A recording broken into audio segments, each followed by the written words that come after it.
सुप्रभात बच्चों, मैं अर्चना श्रीवास्तव, भागवत विद्यापीठ की संस्कृत शिक्षिका। मैं आज वर्ग 7 के बच्चों को संस्कृत में पाठ 9 पढ़ाने जा रही हूँ। पाठ 9 का नाम है प्रदूषण समस्या। सबसे पहले हम लोग जान लिए कि प्रदूषण है क्या। प्रदूषण किसी बदलाव के कारण प्राकृतिक वातावरण का दूषित होना ही प्रदूषण कहलाता है। ठीक है, तो अब हम लोग समझें कि इस पाठ में हम लोग क्या पढ़ने जा रहे हैं। प्रदूषण स्वस्थम पर्यावरणम अस्माकं स्वस्थस्य जीवनस्य च आधार, किंतु आधुनिक युग औद्योगिक। स्वस्थ पर्यावरण ही हमारे स्वस्थ जीवन का आधार है, लेकिन आधुनिक युग जो है, आजकल का जो युग है वो औद्योगिक हो गया है, उद्योग धंधों वाला हो गया है। सर्वत्र उद्योगै वातावरणम दूषितम अभवत्। सब जगह उद्योग धंधों के कारण वातावरण जो है वो दूषित हो गया है। प्रदूषणस्य समस्या निरंतरम वर्धते एव, और ये प्रदूषण की जो समस्या है वो लगातार बढ़ते ही जा रही है, कम नहीं हो रही है। कुत्रापि न स्वच्छम वायु प्राप्यते, कहीं भी स्वच्छ वायु प्राप्त नहीं होता। न स्वच्छम जलम, और न ही स्वच्छ जल। न च स्वच्छम भोजनमेव लभ्यते, और कहीं स्वच्छ भोजन भी प्राप्त नहीं होता। संपूर्ण वायुमंडलम दूषिता, और ये जो संपूर्ण वायुमंडल है ये प्रदूषित हो गया है, दूषित हो गया है। ठीक है, तो यहाँ तक तो हम लोग समझे। आगे देखें। वृक्षाणाम निरंतर विनाशेन औद्योगिक विकासेन च औद्योगिक क्षेत्राणामेव विकास भवति। वृक्षों के लगातार कटाव से, विनाश से और औद्योगिक विकास से, कल कारखानों के विकास से औद्योगिक क्षेत्रों का विकास होते जा रहा है, विकास हो रहा है।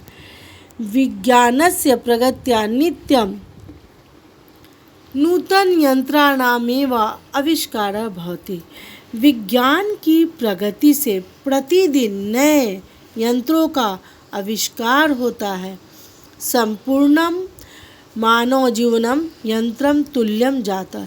यह संपूर्ण मानव जीवन जो है वो मशीन के समान, यंत्र के समान होते जा रहा है। यंत्र सहायेन बिना किंचित कार्यम कर्तुम असंभवम अधुना, और यंत्र के बिना, मशीन के बिना कोई भी कार्य करना हमारा असंभव हो गया है।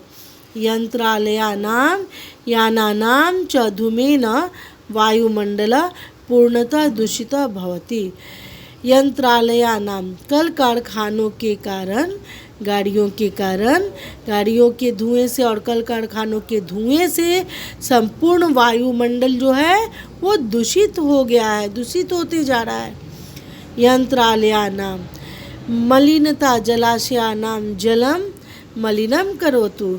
कल कारखाने जो हैं, कल कारखानों के गंदे पानी से जो तालाब है, तालाब का जल मलिन हो गया है, गंदा हो गया है। मलिनम जलम कृषि कार्य प्रयुज्यते, और यही मलिन जल हमारे खेती के काम में लाया जाता है। अनेन न केवलम मलिनम जलम पीयते अपितु मलिनम मेवा अन्नम खाद्यते, जिससे कि हम लोग केवल मलिन जल ही नहीं पीते, गंदा जल ही नहीं पीते, गंदा अन्न भी खाते। अब वही कल कारखाने का पानी हमारे कुआं में, तालाब में आ रहा है, और वही कुएं तालाब का पानी हमारे घरों में आता है, जिसको हम लोग पीते हैं और खाना बनाते खाते हैं। एवं स्वस्थ शरीरस्य तु चिंतम अपि असंभवम अद्य। इसलिए शरीर का स्वस्थ रहना आजकल हम लोगों के लिए चिंता का विषय बन गया है। यंत्रालयानाम कोलाहलेन ध्वनि प्रदूषणम अपि भवति, और कल कारखानों के कारण ध्वनि प्रदूषण भी होता है। ध्वनि प्रदूषणम हृदय रोगानाम श्रोत्र रोगाणाम कारणम च कारणम, और यही ध्वनि प्रदूषण जो है वो हमारे हृदय रोग का और कान के रोगों का कारण होता है। अतः सर्वप्रथम, इसलिए सबसे पहले पर्यावरणस्य संरक्षणम अनिवार्यम। इसलिए हम लोगों को सबसे पहले पर्यावरण को शुद्ध करना होगा। पर्यावरणस्य आधारा पुष्पिता पल्लविता वृक्षा भवन्ति। और यही पर्यावरण के आधार है फूल पौधे वृक्ष। वृक्ष ऑक्सीजनम प्रदाय पर्यावरणम स्वस्थम कुर्वन्ति। वृक्ष जो हैं वो ऑक्सीजन देकर हम लोगों के पर्यावरण को स्वस्थ करते हैं। वृक्षा पर्यावरणम संतुलितम कुर्वन्ति। और यही वृक्ष जो है वो हमारे पर्यावरण को संतुलित भी करते हैं।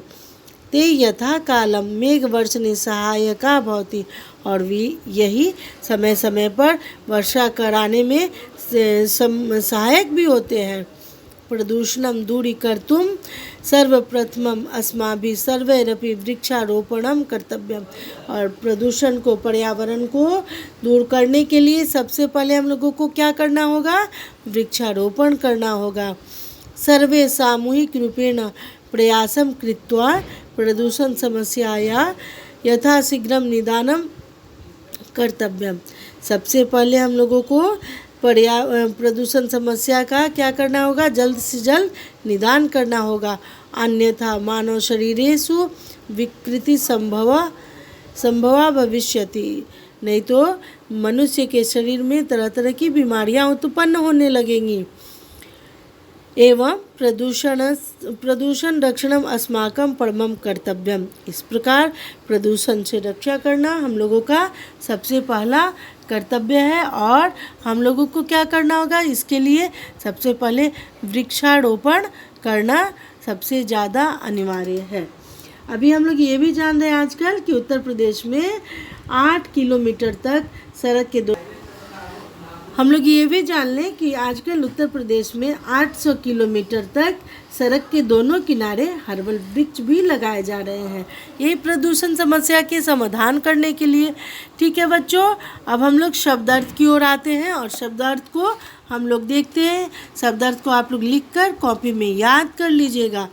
पर्यावरणम पर्यावरण, औद्योगिका उद्योग धंधों से युक्त, वर्धते बढ़ रही है, यंत्राणाम यंत्रों का, वायुमंडल यंत्रालयानाम कारखानों के, यानानाम यानों का, धूमेना धुएं से, कृषि कार्य खेती में, कोलाहलेना हल्ला गुल्ला शोर जो होता है, प्रयुज्यते प्रयोग में लिया जाता है, पीयते पिया जाता है, चिंतनम सोचना, संरक्षणे रक्षा करने में, संतुलितम संतुलन युक्त, निदानम समाधान, विकृति की, संभावना आशंका,